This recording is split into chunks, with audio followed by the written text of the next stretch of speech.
ఓం శాంతి. ఈరోజు బ్రహ్మకుమారి వేదావతి బేన్ యొక్క అనుభవం చదువుకుంటున్నాము. ब्रह्मकुमारी वेदावती बेन आप सन 1993 से ईश्वरीय ज्ञान में चल रहे हैं. ब्रह्मकुमारी वेदावती बेन ఈమె 1993 నుండి ఈశ్వరీయ జ్ఞానంలో నడుస్తున్నారు. आपके घर में पति, 2 पुत्र पुत्री और उनके पति और बच्चे भी ज्ञान में चलते. వీళ్ళ ఇంటిలో ఈమె పతి, తర్వాత 2 అబ్బాయిలు, ఒక అమ్మాయి. మరి పతి పిల్లలు కూడా జ్ఞానంలో నడుస్తున్నారు. పుత్రి के घर में గీతా పాఠశాల, వాళ్ళ అమ్మాయి వాళ్ళ ఇంట్లో గీతా పాఠశాల కూడా నడుస్తుంది. आप एक उप सेवा केंद्र में निमित्त संचालिका बन ईश्वरी सेवा करती हैं. ఈమె ఒక సబ్ సెంటర్లో ఇన్ఛార్జ్ రూపంలోని ఈశ్వరీయ సేవ చేస్తున్నారు. आपके पति नज़दीक एक गांव की गीता पाठशाला में सेवा देते हैं. వీళ్ళ పతి అక్కడ దగ్గరలో ఒక పల్లెటూరులో గీతా పాఠశాలలో వెళ్ళి సేవ చేస్తూ ఉంటారంట. आपका बड़ा बेटा मधुबन महायज्ञ में समर्पित रूप से सेवा कर रहा है. వాళ్ళ పెద్ద అబ్బాయి మధుబన్ మహాయజ్ఞంలో సమర్పిత రూపంలో సేవ చేస్తూ ఉన్నారంట. बाबा ने कहा, जाओ बच्ची, ज्ञानहीन कंगाल बच्चों को इन ज्ञान रत्नों का दान करो. బాబా చెప్పారంట అక్కకు, వెళ్ళు బచ్చి, జ్ఞానహీనంగా నిరుపేదగా అయిపోయిన పిల్లలకు ఈ జ్ఞానరత్నాలు దానం చెయ్యు అని బాబా చెప్పారంట. అక్కకి టచింగ్ ఇచ్చారంట.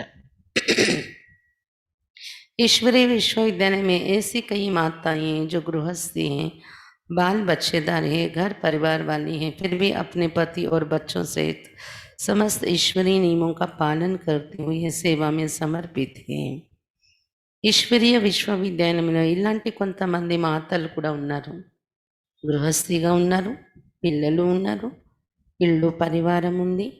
అయినా కూడా పతి మరియు పిల్లలతో సహితంగా సమస్త పరివారం ఈశ్వరీయ నియమాలను పాలన చేస్తూ సేవలో సమర్పితమైన మాతలు కూడా ఉన్నారు. घर को ईश्वरीय विश्वविद्यालय का शिक्षा केंद्र बनाकर सांसारिक जीवन को साधक जीवन में परिवर्तित कर आध्यात्मिक ज्ञान और राजयोग से स्व कल्याण और जन कल्याण कर रहे हैं.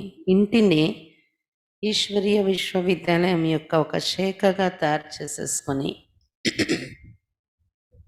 సాంసారిక జీవితాన్ని ఒక సాధక జీవితంలో పరివర్తన చేసుకొని ఆధ్యాత్మిక జ్ఞానం మరియు రాజయోగం ద్వారా స్వకల్యాణం మరియు జన కళ్యాణం చేస్తున్న మాతలు ఉన్నారు.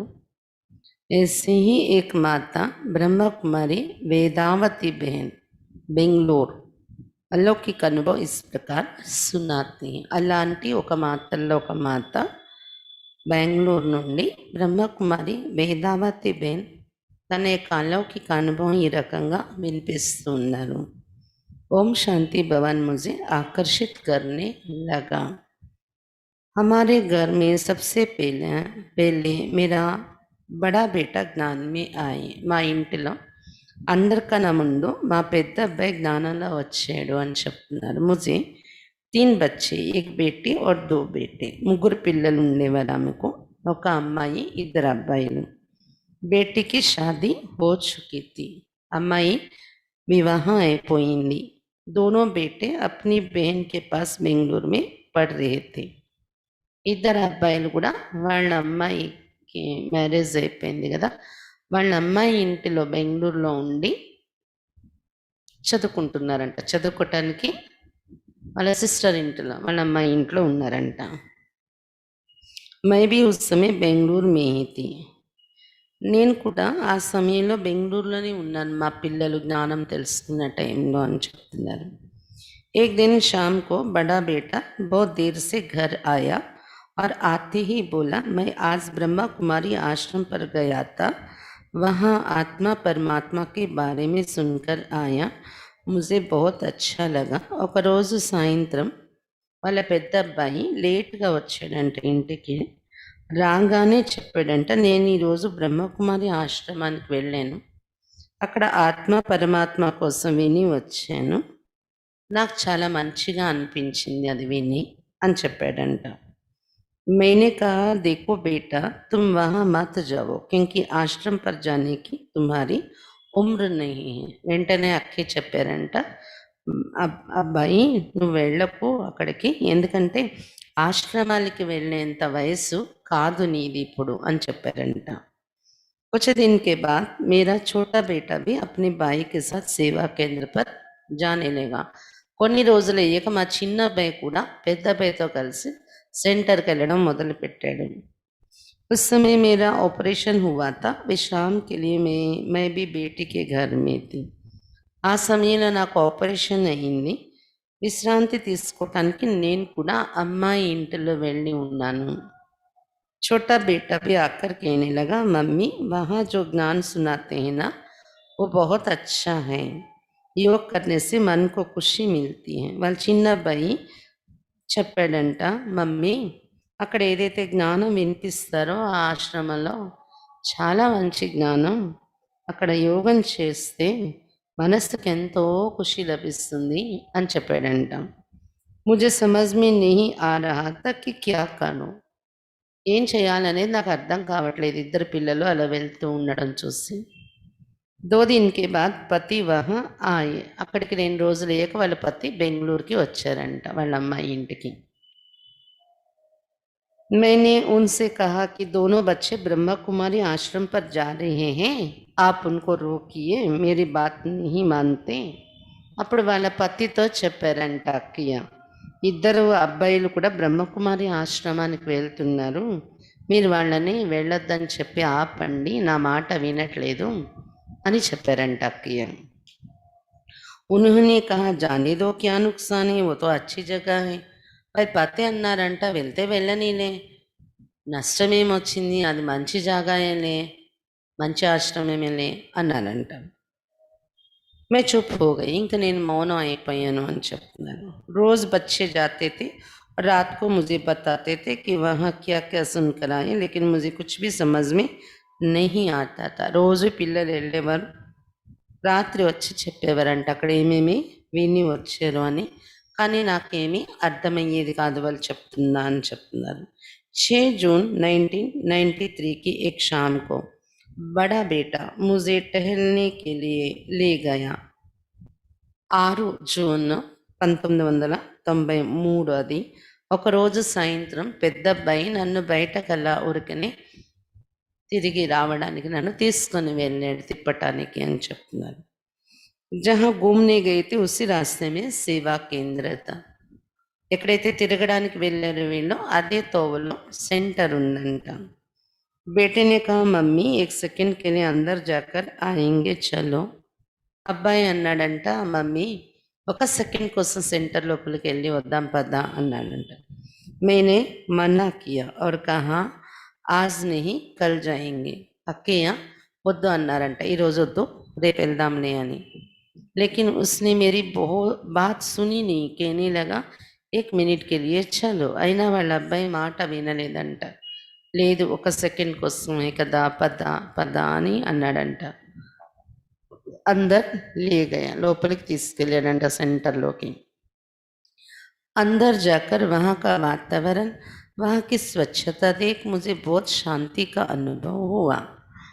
లోపలికి వెళ్ళి అక్కడ వాతావరణం, అక్కడ స్వచ్ఛత చూసి నాకు చాలా శాంతి అనుభవం అయ్యింది అని చెప్తున్నారు అక్కయ్య. సెంటర్ మే ఓం శాంతి భవన్ కా एक फोटो लगा था. సెంటర్లో ఓం శాంతి భవన్ యొక్క ఒక ఫోటో అక్కడ ఉందంట. उसको देखकर मुझे कई वर्षों पहले देखी हुई एक फिल्म याद आई जिसका नाम था ऋण मुक्ता, जिसमें ओम शांति भवन का चित्र है. जब मैंने उस फिल्म में ओम शांति भवन को देखा था तो उसने मुझे बहुत आकर्षित किया था. उसी चित्र को जब मैंने सेंटर में देखा तो अपनापन लगने लगा। అక్కడ ఓం శాంతి భవన్ ఫోటో చూసి కొన్ని సంవత్సరాల క్రితం ఒక ఫిలిం అక్కే చూసారంటే అది గుర్తొచ్చిందంట. ఆ ఫిలిం పేరు రుణముక్త అని. దానిలో ఓం శాంతి భవన్ యొక్క చిత్రం ఉందంట. ఎప్పుడైతే ఓం శాంతి భవన్ యొక్క ఫోటో సెంటర్లో చూసానో నన్ను చాలా ఆకర్షించింది అది అని చెప్తున్నారు. ఉసి చిత్ర को जब मैंने సెంటర్ में देखा तो अपनापन लगने लगा. నాది ఇది అనిపించింది ఆ చిత్రాన్ని చూసి. ఆ భవనం నాది అని. उस समय वहाँ योग चल रहा था. ఆ టైంలో సెంటర్లో యోగం చేస్తున్నారంట అందరూ. शिव बाबा का प्लास्टिक कास्केट देखा तो मुझे उसके अंदर से कुछ अजीब सी किरणें निकलती हुई दिखाई पड़ी. उसको देखते देखते मन पुलकित होने लगा. అందరూ యోగం చేస్తున్నారు సెంటర్లో. యోగంలో కూర్చున్నారు. ఎదురుగా ప్లాస్టిక్ శివబాబా లైట్ ఉంటుంది కదా, ఎర్రటి ఓవల్ షేప్లో లైట్ ఉంటుంది. మనకి బాబా రూమ్లో బ్రహ్మబాబా చిత్రం మీద ఉంచుతాం చూడండి, ఓవల్ షేప్లో శివబాబా రెడ్ది. దాని నుండి కిరణాలు వస్తున్నట్టు అక్కికి కనిపించిందంట, అద్భుతమైన కిరణాలు. దాన్ని చూస్తూ చూస్తూ మనసు పులకించిందంట అక్కిది. उसके बाद मुरली क्लास आरंभ हुआ. मुरली समझ में नहीं आई लेकिन उन शब्दों को सुनकर आनंद हो रहा था. యోగం పూర్తయిపోయింది, మురళి క్లాస్ ప్రారంభమైందంట. మురళి వింటున్నాను, నాకేమీ అర్థం కావట్లేదు, కానీ ఒక రకమైన ఆనందం కలుగుతూ ఉంది. क्लास पूरा हुआ. बहनों ने कहा बेटो आज आपको पहला पाठ सुनाते हैं. మురళి క్లాస్ పూర్తయిపోయిందంట. అక్కడ అక్కీలు చెప్పారంట, రండి కూర్చోండి, ఈరోజు మీకు మొదటి పాఠం వినిపిస్తాము అన్నారంట. మేనే కహా ఆజ్ नहीं कल से आऊंगी. అక్కి చెప్పారంటే ఈరోజు కాదు రేపటి నుండి వస్తాను కోర్స్ వినడానికి అని చెప్పారంట. बच्चे कहने लगे मम्मी हम 1 सेकंड में परमात्मा के पास पहुंच जाते हैं. अगले दिन खुद ही सेंटर पर चली गई. రెండో రోజు ఆమె సెంటర్కి వెళ్ళిపోయారంట. కోర్స్కి వస్తానని చెప్పాను కదా అని.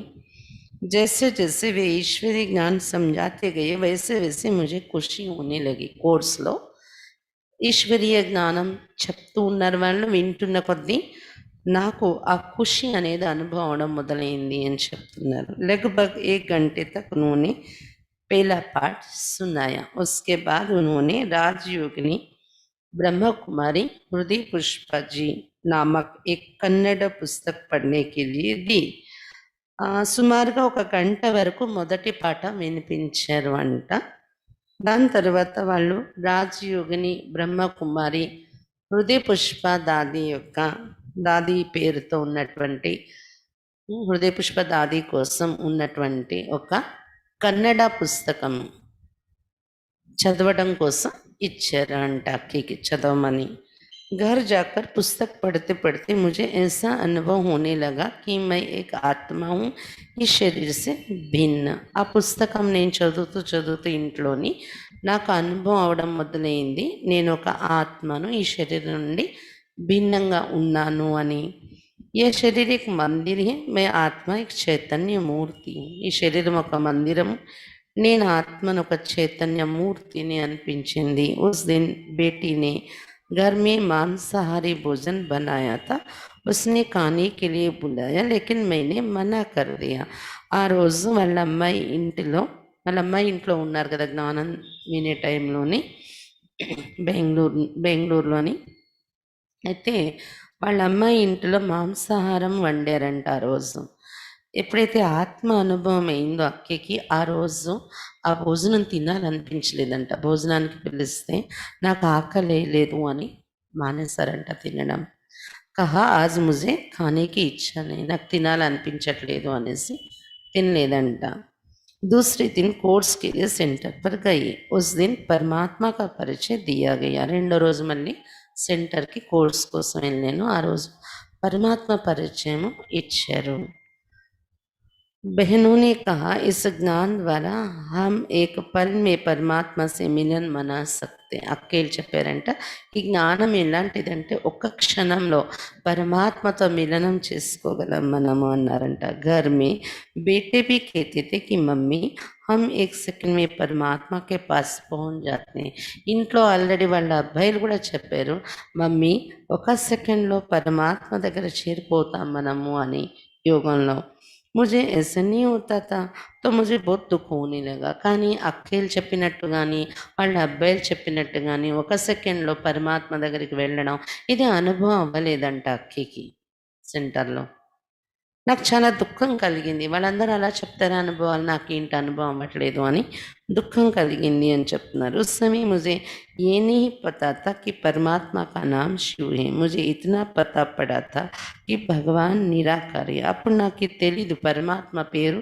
శివుడు అని కూడా కానీ ఇంత మాత్రం నాకు అర్థమైంది భగవంతుడు నిరాకారుడు అని हमारा कुल देवता श्रीरंग कृष्ण होने के कारण मैं मन ही मन कहने लगे हे रंगा मैंने क्या पाप किया है मैं क्यों नहीं तुम्हारे पास पहुंच सकती మా కుల దేవత శ్రీరంగ అంటే కృష్ణుడి పేరే శ్రీరంగ అంటే కృష్ణుడు శ్రీరంగ అనే పేరుతో కృష్ణుడిని పూజిస్తాము అందువలన అతడే కులదేవత అవడం వలన మనసులో నేను అనుకున్నాను హే రంగా నేనేం పాపం చేశానని నేను ఎందుకు నీ దగ్గర చేరలేకపోతున్నాను అని అన్నారంట అంటే పరమాత్మ ఎవరు అనేది ఇంకా కరెక్ట్గా తెలియదు కదా నిరాకారణని అనుకుంటున్నారు కానీ దేహదారులు ఎవరు కాదు ఇది తెలియదు కదా వాళ్ళు అలవాటు కాబట్టి కులదేవతను ప్రార్థించడం అలా ప్రార్థించుకున్నారంట ऐसा अनुभव हो रहा था कि बाबा मुझे बार बार बुला रहे तीसरे दिन जब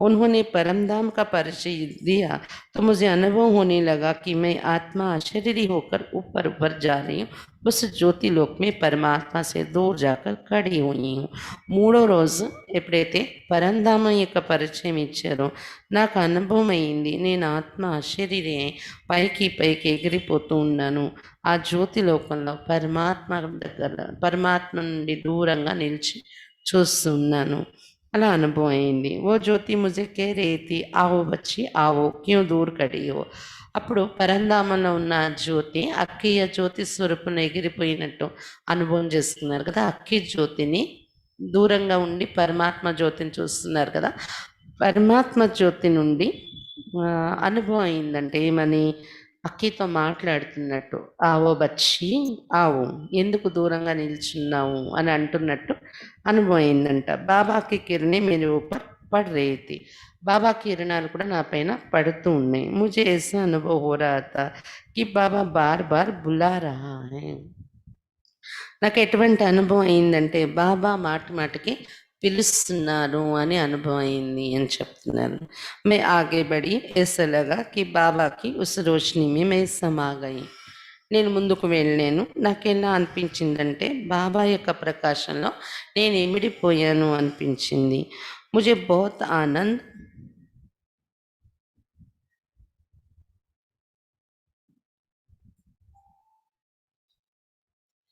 बहुत आनंद आने लगा परम शांति में कोई रहने का अनुभव होने लगा పరమ శాంతి చాలా ఆనందం అనిపించింది పరమ శాంతిలో ఇమిడిపోయాను అని చెప్తున్నారు थोड़े देर के बाद मैं जागृत अवस्था में आई सेंटर पर मुझे जो अनुभव हुआ था वही अनुभव घर में लौकिक बेटी को भी हुआ था కొద్దిసేపు అయ్యాక అక్కయ్యకు కాన్షియస్లోకి వచ్చేసారంట యోగం నుండి ఆ పరంధామం యొక్క అనుభవం చేసుకుని తర్వాత నాకు ఏదైతే అనుభవం అయిందో మా అమ్మాయికి కూడా అదే అనుభవం అయింది పరంధామంలో అని చెప్తున్నారు उसी दिन से ही हमने सात्विक भोजन बनाना और खाना शुरू किया వాళ్ళ అమ్మాయికి కూడా అనుభవం అవడం వలన ఆ రోజు నుండి ఇంక ఇంట్లో సాత్విక భోజనమే తయారు చేయటం తినడం మొదలుపెట్టారంట फिर मुझे श्री कृष्ण के विष्णु के साक्षात्कार होने लगे साक्षात्कार पाकर मुझे बहुत खुशी होने लगी తర్వాత శ్రీకృష్ణుని సాక్షాత్కారం విష్ణు సాక్షాత్కారాలు అవ్వడం మొదలైందంట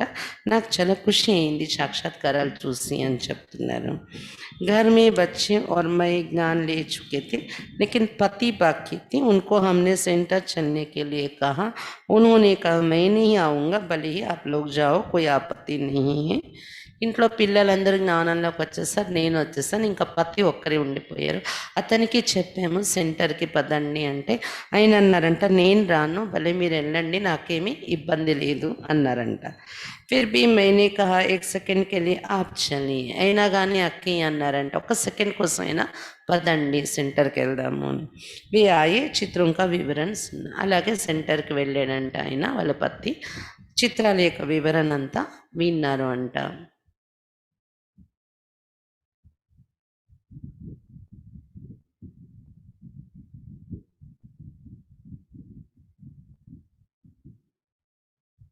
फिर अगले दिन हमने कहा ईश्वरीय ज्ञान का कोर्स लें. తర్వాత రెండో రోజు ఈశ్వరీయ జ్ఞానం యొక్క కోర్స్ తీసుకోండి అనే చెప్పారంట అక్కయ్య. ईश्वरीय ज्ञान का कोर्स ले लीजिए, कोर्स తీసుకోండి అని చెప్పారంట. उन्होंने मना किया, लेकिन मैंने कहा आप 3 दिन तो सुनिए. ఆయన వినను అన్నానంట కోర్స్ వినమంటే. అక్కి అన్నారంట 3 రోజులైనా వినండి అని. అగర్ ఆప్కో అచ్చా नहीं लगे तो छोड़ देना. उन्होंने కోర్స్ పూరా కియా. ఒకవేళ మీకు నచ్చకపోతే వదిలేదురు కానీ 3 రోజులు విన్న తర్వాత అన్నారంట అక్కయ్య. కానీ ఆయన పూర్తిగా కోర్స్ పూర్తి చేశారంట. घर में भी बाबा अनुभव कराने लगे. ऐसे 2 महीने बीत गए. मुझे पीठ का दर्द कम हुआ तो मैं पति के साथ భద్రావతి गई, जहाँ लौकिक पति नौकरी करते थे. 2 నెలలు గడిచిపోయింది, నాకు వెన్ను నొప్పి తగ్గింది, పతితో పాటు భద్రావతి వెళ్ళిపోయాను. అక్కడ మా పతి జాబ్ చేస్తూ ఉంటాను అని చెప్తున్నారు అక్కయ్య.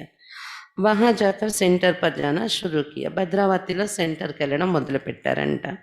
घर में जब योग करती थी तो मुझे बहुत अनुभव होने लगे और ये भी एहसास होता था कि भविष्य में बहुत परीक्षाएं आने वाली, उनके लिए तैयार रहने के लिए बाबा इशारा दे रहे हैं. ఇంట్లోని యోగం చేసేటప్పుడు చాలా మంచి అనుభవాలు అవుతూ ఉండేవంట. అక్కకి ఇది కూడా అనుభవం అయిందంట. భవిష్యత్తులో ఏదో పెద్ద పరీక్ష రాబోతుంది, దానికోసం తయారుగా ఉండమని బాబా నాకు సౌజ్ఞ ఇస్తున్నారు, ఇషారా ఇస్తున్నారు అని అనుభవం అయిందంట. ఉత్తనే में मुझे ऐसा लगा कि मेरे सामने असुर आ रहे हैं. उसको देखकर मैं घबरा गई. ఏం కనిపించిందంట ఆ టైంలోని, ఎదురుగా అసురుడు ఒకడు వస్తున్నారంట, రాక్షసుడు. అతన్ని చూసి భయపడ్డారంట అక్కయ్య. बाबा की तरफ देखने लगे तो बाबा से एक त्रिशूल मेरे पास आया. బాబా వైపు చూశారంట భయపడుతూ అక్కయ్య. అప్పుడు బాబా దగ్గర నుండి ఒక త్రిశూలం అక్కి వైపు వచ్చిందంట. और उस त्रिशूल से मैं शक्ति स्वरूप बन उन राक्षसों का संहार करने लगी. ఆ త్రిశూలాన్ని ఉపయోగించి నేను శక్తి స్వరూపగా తయారై ఆ రాక్షసుల్ని సంహరించాను. ఈ అనుభవం కరీబ్ 20 మినిట్ తక్ రహా. ఈ అనుభవం कंटिन्यू ఒక 20 నిమిషాల వరకు అనుభవం అయిందంట. इसके बाद जब मैं योग से उठी तो शरीर पसीने से लथपथ था, शरीर बहुत गर्म हो गया था. దాని తర్వాత యోగం నుండి అక్కేలేస్తే శరీరం చెమట్లు పట్టేసి ఉంది, శరీరంలో చాలా వేడి వచ్చేసింది ఉందంట. उसके बाद ईश्वरीय मार्ग पर चलते चलते रिश्तेदारों से अनेक परीक्षाएं కట్టు ఆలోచనలు ఆనే లగి. దాని తర్వాత ఈశ్వరీయ మార్గంలో నడుస్తూ నడుస్తూ చుట్టాలు బంధువుల నుండి అనేక పరీక్షలు, కఠినమైన మాటలు ఎదురయ్యాయి అని చెప్తున్నారు. వే तरह तरह के ప్రశ్న పూछते.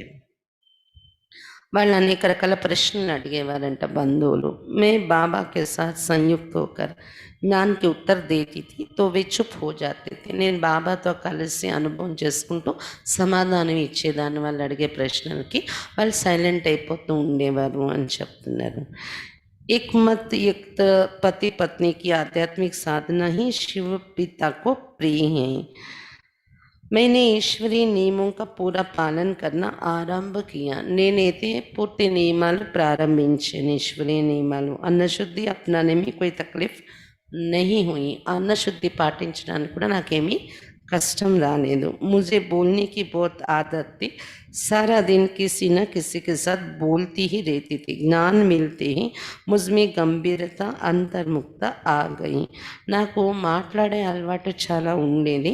రోజంతా ఎవరో ఒకరితో మాట్లాడుతూనే ఉండేదాన్ని. కానీ జ్ఞానంలో వచ్చాక గంభీరత అంతర్ముక్త నాలో వచ్చేసాయి, మాటలు తగ్గిపోయాయి. बच्चे बेंगलुरु में पढ़ने गए हुए थे, तो घर में हम పతి పత్ని ही थे. ఇద్దరు అబ్బాయిలు బెంగళూరులో చదువుకోవటానికి ఉన్నారు కాబట్టి ఇక్కడ భద్రావతిలో పతి పత్ని మేమిద్దరమే ఉండేవాళ్ళం ఇంట్లో. घर में भोजन बनाना, पति को खिलाना, घर के कामकाज करके बाबा की याद का और ज्ञान का अध्ययन करना, ये मेरी दिनचर्या थी. ఇంట్లోని పతి కోసం వంట తయారు చేయటం, అదే వడ్డించటము, ఇంట్లో పనులు చేసుకోవటము, దాంతోపాటు బాబా స్మృతి, జ్ఞానం యొక్క అధ్యయనం, ఇదే నా దినచర్యగా ఉండేది. मुझे ये महसूस ही नहीं हुआ कि मैंने बोलना कम कर दिया है. నాకైతే తెలియలేదు నా మాటలు తగ్గిపోయాయి అనేది. मन में चिंतन चलता था कि हमारे परिचय वाले सहेलियाँ आदि बहुत है, उन सबको बाबा का परिचय देना चाहिए. मेरा घर का दरवाज़ा कभी बंद नहीं रहना चाहिए. सदा लोग हमारे घर पर बाबा का ज्ञान सुनने आते रहने चाहिए. నాకైతే చింతన నడుస్తూ ఉండేది. ఏమని, మా పరిచయస్తులు అలాగే స్నేహితులు ఎవరైతే చాలామంది ఉన్నారో వాళ్ళందరికీ బాబా పరిచయం ఇవ్వాలి. మా ఇంటి ద్వారాలు ఎప్పుడు బంద్ కాకుండా సదా మా ఇంటి ద్వారాలు సదా తెరిచి ఉండాలి. మా ఇంటి గుమ్మంలో బాబా జ్ఞానం వినడానికి అందరూ వస్తూ ఉండాలి అని ఆలోచన ఉండేదంట అక్కకి. एक दिन शाम को पति फैक्ट्री से आए, मैं योग में बैठी थी. मेरे पास आकर कहने लगे, मुझे अकेले मत बनाओ, मुझे बहुत दुख हो रहा है. ఒకరోజు ఫ్యాక్టరీ నుండి జాబ్ కంప్లీట్ చేసుకొని అన్నీ వచ్చానంట వాళ్ళ పతి ఇంటికి. అప్పటికే అక్క యోగంలో కూర్చున్నారంట సాయంత్రము. ఆయన అన్నారంట, నన్ను ఒంటరి చేసేస్తున్నావు నువ్వు, నాకు చాలా దుఃఖం అవుతుంది, నన్ను ఒంటరిగా వదలకు అన్నారంట. तक्षण मुझे अनुभव हुआ कि मैं गलती कर रही हूँ. मैं घर परिवार को ज्ञानयुक्त बनाना छोड़कर अपने ही कल्याण में लगी हुई हूँ. వెంటనే నాకు అనుభవం అయింది, నేను పొరపాటు చేస్తున్నాను వాళ్ళని పట్టించుకోకపోవటం అనేది. కాబట్టి నేను ఇంటి పరివారాన్ని జ్ఞానయుక్తంగా తయారు చేయటం వదిలేసి నా కళ్యాణంలోనే నేను ఉండిపోతూ ఉన్నాను. నా అంటే ఆమె జ్ఞానం అధ్యయనం చేయడం, యోగం చేసుకోవడం దానిలోనే కానీ ఇంట్లో వాళ్ళ కోసం నేను పట్టించుకొని జ్ఞాన బీజాల వల్ల వేయట్లేదని రియలైజ్ అయ్యారంట. मैंने सोचा कि पहले पति को पूर्ण रूप से ज्ञान में चलाने की सेवा करो, उनको भी ज्ञान में साथी बनाकर चलो. నాకు ఆలోచన వచ్చింది, పతిని కూడా పూర్తి జ్ఞానంలో నడిపించే సేవ చేయాలి, నేను జ్ఞానంలో సాత్విగా తయారు చేసుకొని నడవాలి, ఆయన్ని ఒంటరిగా వదిలేయకుండా అనిపించిందంట. फिर मैंने युगल की सेवा की, वे भी बहुत खुशी खुशी से ज्ञान में आगे बढ़ने लगे. सेवा में खुले दिल से तन मन धन लगाकर सहयोग देने लगे. తర్వాత నేను కూడా యుగల్ పైన కొద్ది శ్రద్ధ పెట్టి అతనికి ఈ భావాలు అర్థం చేయించి సేవ చేశానంట. అప్పుడు అతను కూడా చాలా ఖుషిగా జ్ఞానంలో ముందుకు నడవడం మొదలుపెట్టారు. సేవలో చాలా విశాల హృదయంతో తను మన ధనాలు పెడుతూ सहयोग ఇవ్వడం మొదలుపెట్టారంట వాళ్ళ పతి. उसके बाद मैं घर पर आने वाले मित्र संबंधियों को और गाँव में जाकर बाबा का సందేశ్ సునానే లగి. దీని తర్వాత ఇంట్లో వచ్చే మిత్ర సంబంధికులకి ప్లస్ దగ్గర గ్రామాలలోనే వెళ్ళి బాబా సందేశం వినిపించడం మొదలుపెట్టారంట అక్కయ్య. मन में एक बात बार बार आती थी कि मुझे भी ब्रह्म कुमारी शिक्षिका बनना है, सबको परमात्मा की मुरली सुनानी है. మనసులో ఒక విషయం గడిగడికి వస్తూ ఉండేదంట, నేను కూడా బ్రహ్మకుమారి టీచర్గా తయారవ్వాలి, అందరికీ పరమాత్మ మురళి వినిపించాలి అనే సంకల్పం అక్కకి ఉండేదంట. लेकिन मुझे हिंदी पढ़ना नहीं आता था. मन में बहुत दुख होता था कि मैं कितनी बड़ी पापी हूँ जो भगवान के महावाक्यों को पढ़ नहीं सकती. కానీ నాకు హిందీ చదవడం వచ్చేది కాదు. మనసులో చాలా దుఃఖం కలిగేది, నేను ఎంత పెద్ద పాపిని, భగవంతుని మహావాక్యాన్ని నేను చదవలేకపోతున్నాను అనుకునేవారంట. एक बार बेंगलुरु में मैं और मेरा पति दोनों युगलों की भट्टी में गए। भट्टी पूरी होने के बाद मुझे अनुभव सुनाने के लिए कहा गया। ఒకసారి బెంగళూరులో యుగల్స్ బట్టి అంటే జోడీ జోడీగా ఎవరైతే జ్ఞానంలో ఉన్నారో వాళ్ళకి బట్టి పెట్టారంట. ఆ బట్టి చేయడానికి ఇద్దరు వెళ్ళారంట. బట్టి పూర్తయ్యాక అక్కికి చెప్పారంట, బట్టిలో ఏం అనుభవం అయిందో అనుభవం వినిపించండి అని కూర్చోపెట్టారంట. अलौकिक जीवन का और भट्टी का अनुभव सुनाते सुनाते मैंने ये कहा कि मुझे भी टीचर बनकर बाबा की सेवा करनी है। सेवा स्थानों पर रहकर ईश्वरीय सेवा करने की बहुत इच्छा है। అయితే అలౌకిక జీవితానుభవం, బట్టి యొక్క అనుభవము వినిపిస్తూ అక్కే చెప్పారంట క్లాస్ మధ్యలోనే అనుభవం చెప్తూ. ఏమని? నేను కూడా టీచర్ అక్కిగా తయారై బాబా సేవ చేయాలని ఉంది, సెంటర్లో ఉంటూ ఈశ్వర సేవ చేయాలని చాలా కోరిక ఉంది అని చెప్పారంట. ये सुनकर हृदय पुष्पा दादी जी को बहुत खुशी हुई और उन्होंने मेरे पति से पूछा तो उन्होंने भी सहर्ष छुट्टी दी। ఈ నా నోటి నుండి వచ్చే ఈ మాటలు విని హృదయ పుష్ప దాది చాలా ఖుషి అయ్యారు. తర్వాత పతితో మాట్లాడారంట, అడిగారంట సేవ కోసం వదలండి ఏమైనా అంటే. వాళ్ళ ఆ పతి సెలవు ఇచ్చారు, పర్మిషన్ ఇచ్చారంట, సరే అని దాదీకి మాట ఇచ్చారంట.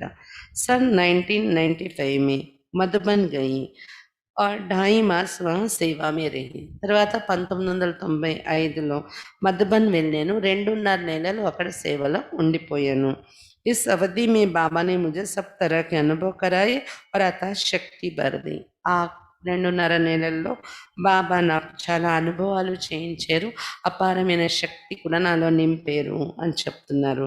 మధుబన్ మీ రోజు మీ క్లాస్ మీ సామ్ని హీ బెట్టా కర్తీ థీ. మధుబన్లో ఉన్నన్ని రోజులు రోజు క్లాస్లో ఎదురుగా కూర్చుని దాన్ని నేను అని చెప్తున్నారు.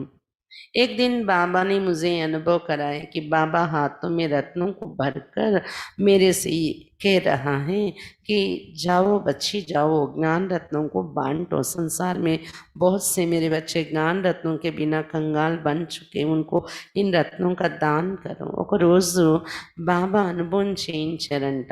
ఏంటి? చేతుల్లో రత్నాలు నింపిన పళ్ళాలు పట్టుకొని బాబా చెప్తున్నారంట, బచ్చి వెళ్ళు, ఈ జ్ఞాన రత్నాలు పంచిపెట్టు.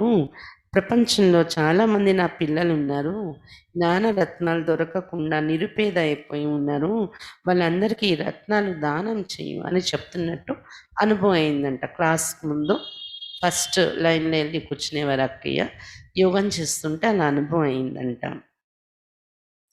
मधुबन से वापस घर आई। सन 1996 में जिन गांवों में सेवा की थी उनमें से एक गांव में बाबा का घर बनाने का संकल्प आया और बना भी दिया.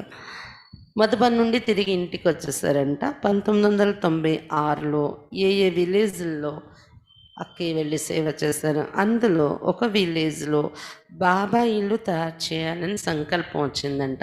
తయారు చేశారు కూడా అంట అక్కయ్య. వహా మే రోజు మురళీ క్లాస్ कराने लगी. ఆ ఇంటిలో రోజు నేను మురళి చెప్పడం మొదలుపెట్టాను. कुछ दिनों के बाद फिर मुझे पीठ का दर्द ज़्यादा होने लगा तो लगभग 2 महीने హాస్పిటల్ में భర్తీ होना पड़ा. కొన్ని రోజుల తర్వాత మళ్ళీ నాకు వెన్ను నొప్పి ఎక్కువయింది. అప్పుడు సుమారుగా 2 నెలలు హాస్పిటల్లో జాయిన్ అవ్వాల్సి వచ్చింది అని చెప్తున్నారు. ఇస్ అవధి మే मैंने హిందీ లిఖనా పढ़ना सीख लिया. ఆ 2 నెలల్లో హాస్పిటల్లో ఉంటూ హిందీ చదవడము రాయడం నేర్చుకున్నారంట అక్కయ్య. पहले बाबा की मुरली पढ़ने लगी, उसके बाद जीवन को पलटाने वाली एक अद्भुत जीवन कहानी पुस्तक पढ़ी. ముందు బాబా మురళి చదవడం మొదలుపెట్టాను హిందీ నేర్చుకుని. దాని తర్వాత జీవితాన్ని మార్చేసే ఒక అద్భుత జీవిత కథ అని బాబాది జీవిత చరిత్రక పుస్తకం ఉంది, అది చదివారంట అక్కయ్య. पुस्तक पढ़ने के बाद मुझे प्रेरणा आई कि जैसे बाबा ने अपने घर को शिव बाबा का घर बनाया था, वैसे ही मेरा घर भी बाबा का घर बनना चाहिए, आश्रम बनना चाहिए.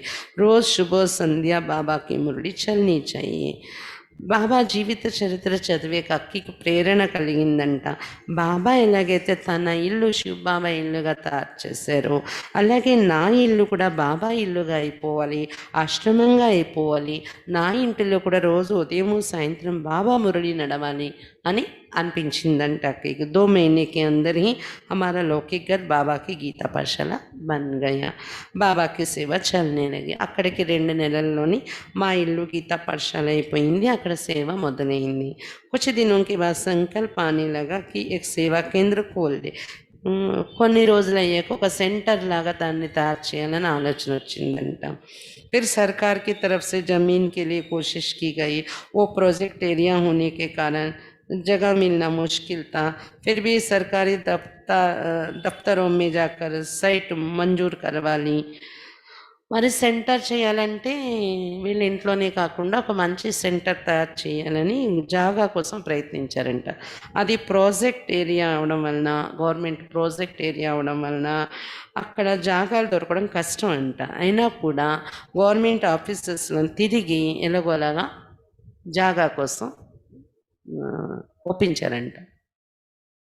किसी दफ्तर में जाकर कैसे काम कराए जाते हैं मुझे तो ये पता ही नहीं था. बाबा की सेवा के लिए बाबा की मदद से बड़े बड़े कार्य भी बहुत सहज रीति से संपन्न हुए. ఇలా ఆఫీసుల్లో తిరగడము చేయించడము ఇవన్నీ నాకు తెలీదు.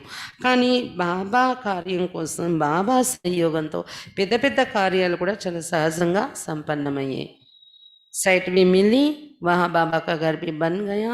वहाँ भी नियमित रूप से 25 बहन भाई आते हैं. సైట్ దొరికిందంట, బాబా ఇల్లు కూడా తయారైపోయింది.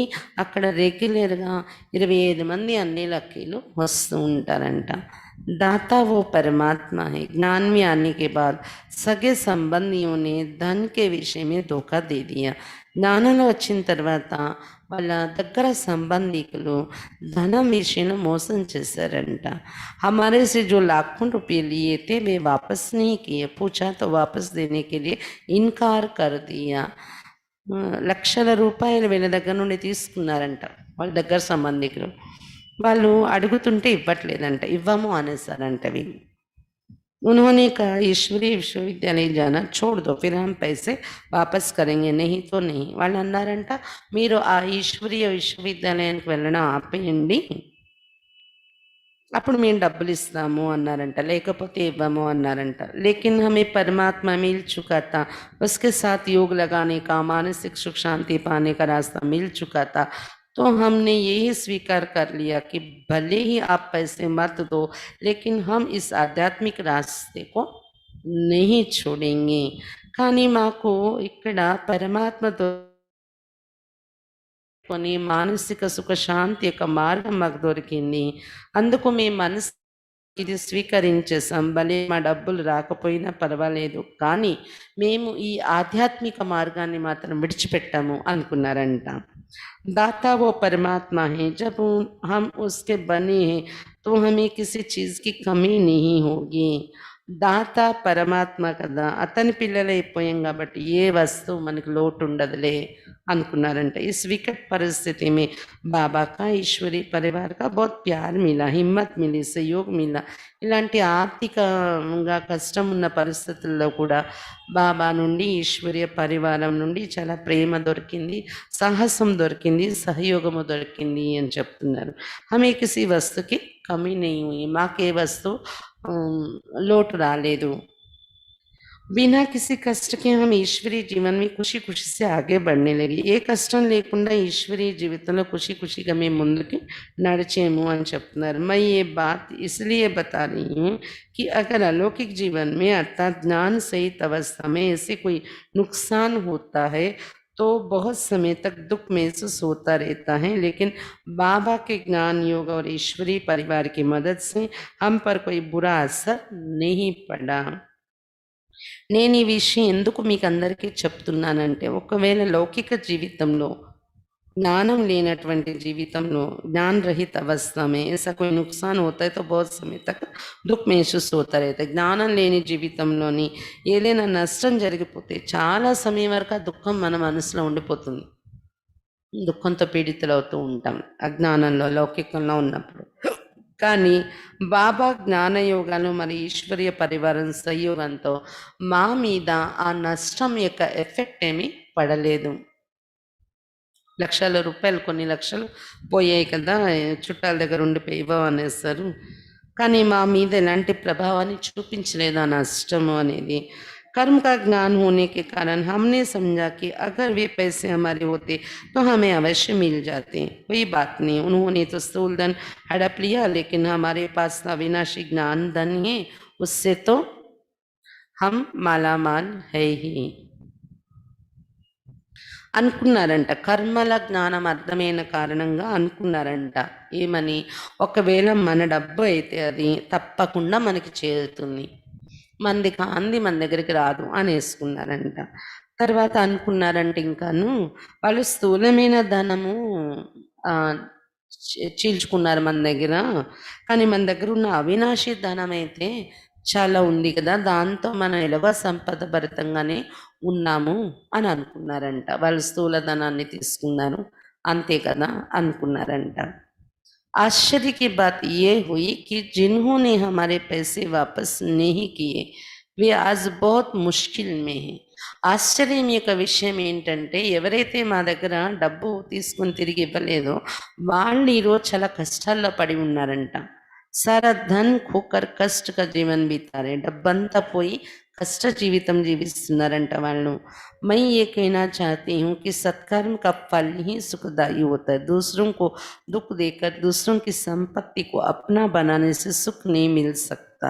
నేను ఇది చెప్తూ ఉన్నది ఏంటంటే, సత్కర్మల ఫలమే సుఖదాయిగా ఉంటుంది. ఇతరులకు దుఃఖం ఇచ్చి ఇతరుల సంపదను లాక్కుని మనదిగా చేసుకుంటే దానివల్ల सुकून దొరకదు అనేది నా అనుభవము అని చెప్తున్నారు అక్కయ్య.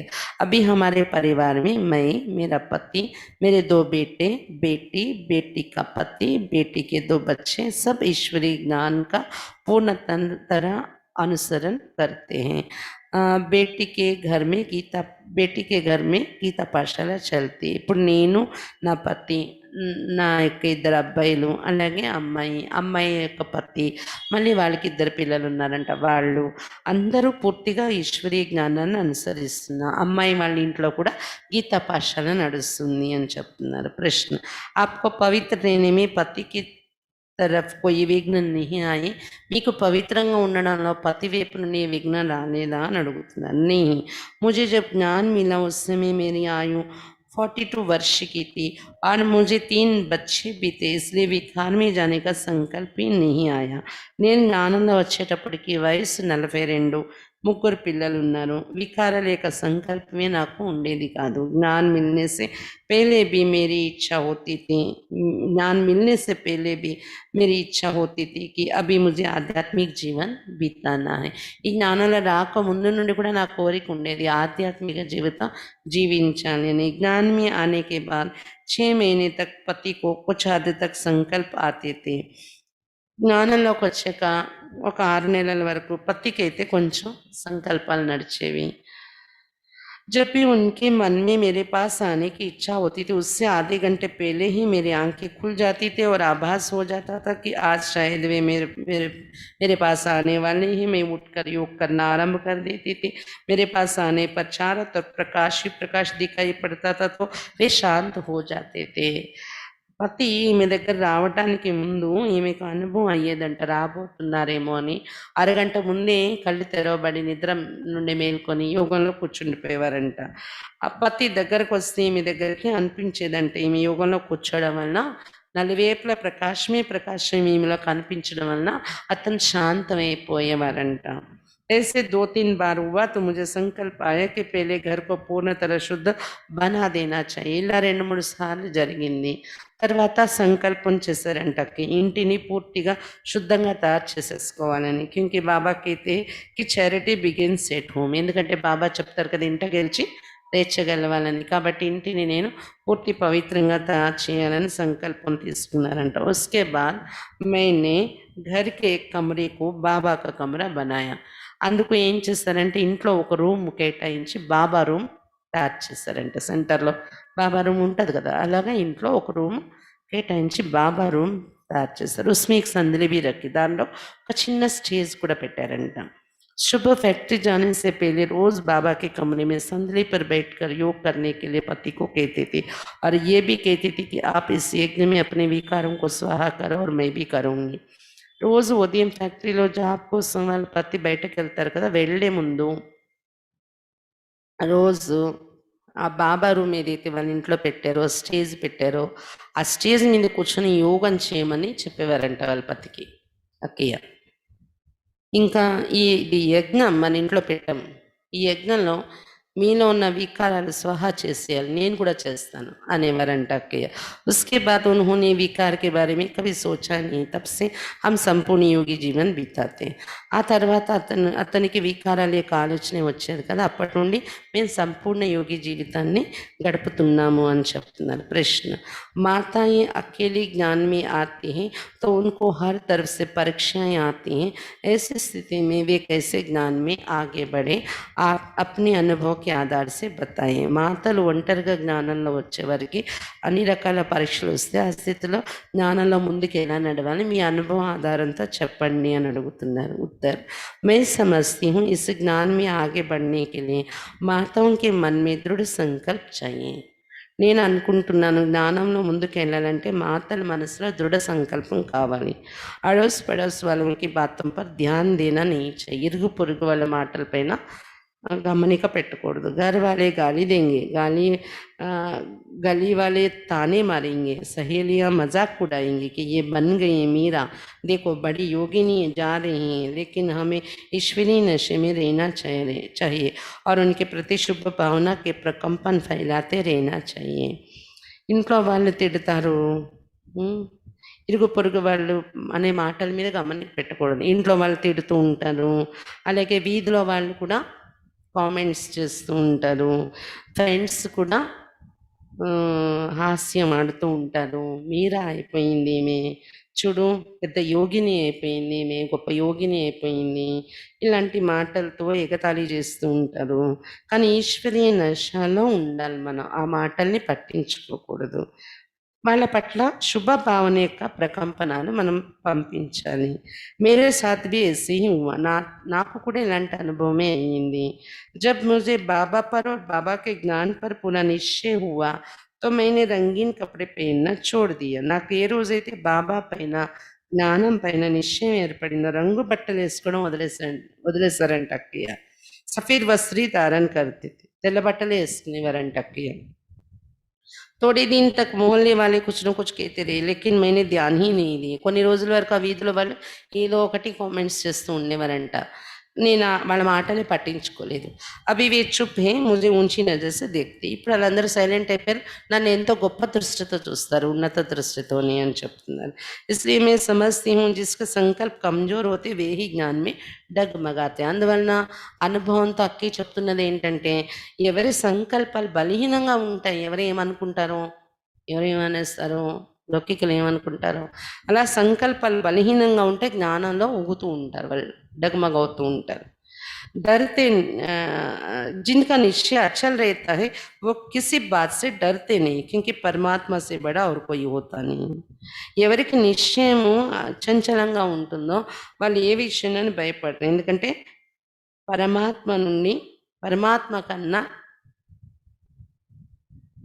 గొప్పవారు ఇంకెవరు ఉండరు. కాబట్టి భయపడే అవసరం లేదు, నిశ్చయం గట్టిగా ఉండాలి అని చెప్తున్నారు ముందు మనకి. ఇన్కే పతి దేవ్ క్యా कहते, వీళ్ళ పతి ఏం మాట్లాడుతున్నారని అనుభవం విందాము.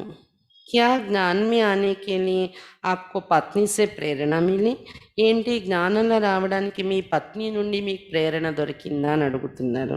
उत्तर, ऐसा नहीं, मैं इसलिए ज्ञान में नहीं आया कि मेरे बच्चे और मेरी पत्नी जा रही हैं. इस संस्था के बारे में मैंने पहले से ही सुना था कि ये एक आध्यात्मिक संस्था है, चरित्र निर्माण के बारे में काम करते हैं. तो मैंने बच्चों और पत्नी का कभी विरोध नहीं किया, मैंने तो सहर्ष उन्हें छुट्टी दी थी.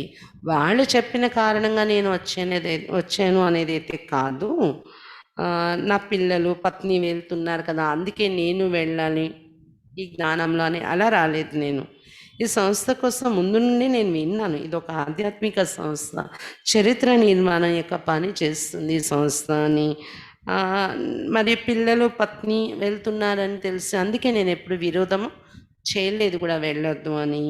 నేను హర్షితంగానే పర్మిషన్ ఇచ్చాను వాళ్ళకి ఈ ఆశ్రమానికి, సంస్థకు వెళ్ళడానికి అని చెప్తున్నారు. ప్రశ్న: आपको ऐसे नहीं लगा कि परिवार वाले कोई अलग रास्ता अपना रहे?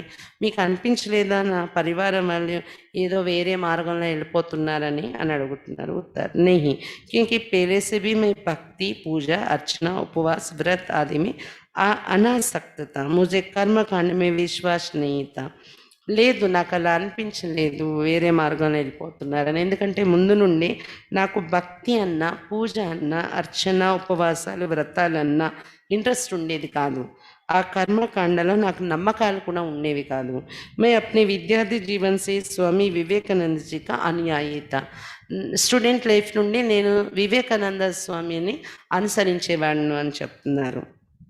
मुझे भक्ति से ज़्यादा आध्यात्मिकता में रुचि थी. भक्ति कन्ने ఎక్కువ ఆధ్యాత్మికత, స్పిరిచువాలిటీ పైన నాకు ఇంట్రెస్ట్ ఉండేది. बच्चे आकर मुझे एक जो ज्ञान सुनाते थे उसे सुनकर मुझे लगा कि ये रास्ता सही है, इसलिए मैंने उनका विरोध नहीं किया.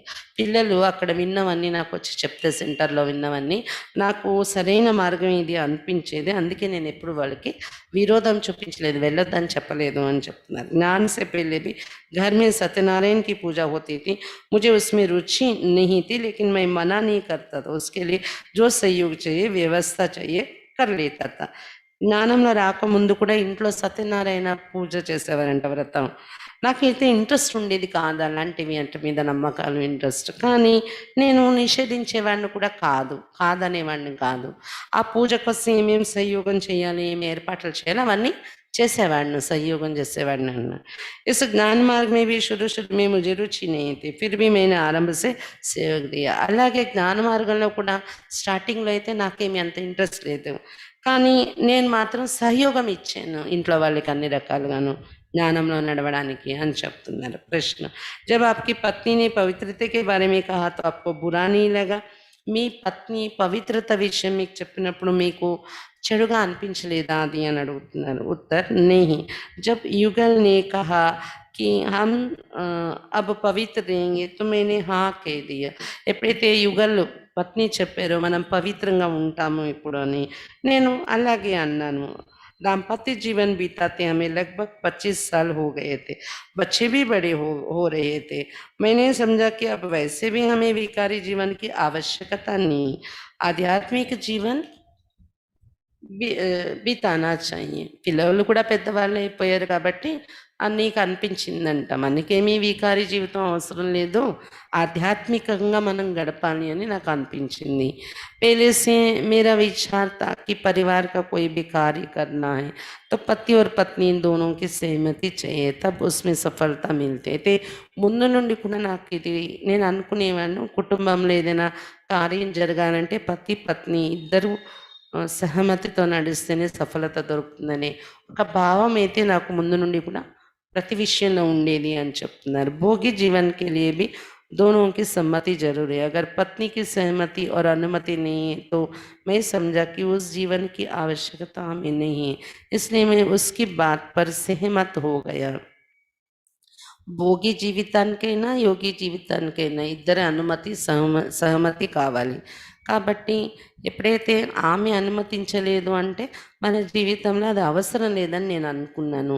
అందుకని ఆ విషయంలో నేను సహమతం అయిపోయాను అని చెప్తున్నారు. భోజన్కి బారే మే भी ऐसा हुआ. भोजन नियमों కూడా అలాగనే. पहले हमारे घर में ही मांसाहार बनता था.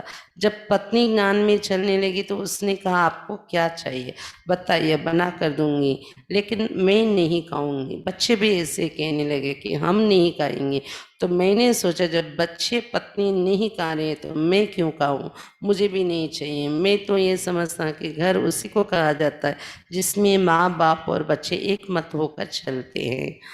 అయితే వీళ్ళ ఇంట్లో మాంసాహారం తయారు చేసేవారంట ముందు, కానీ పత్ని జ్ఞానంలోకి వచ్చాక ఆమె చెప్పారంట మీకు ఏం కావాలో చెప్పండి నేను వండి పెట్టేస్తాను, కానీ నేను తినను అనేవారంట.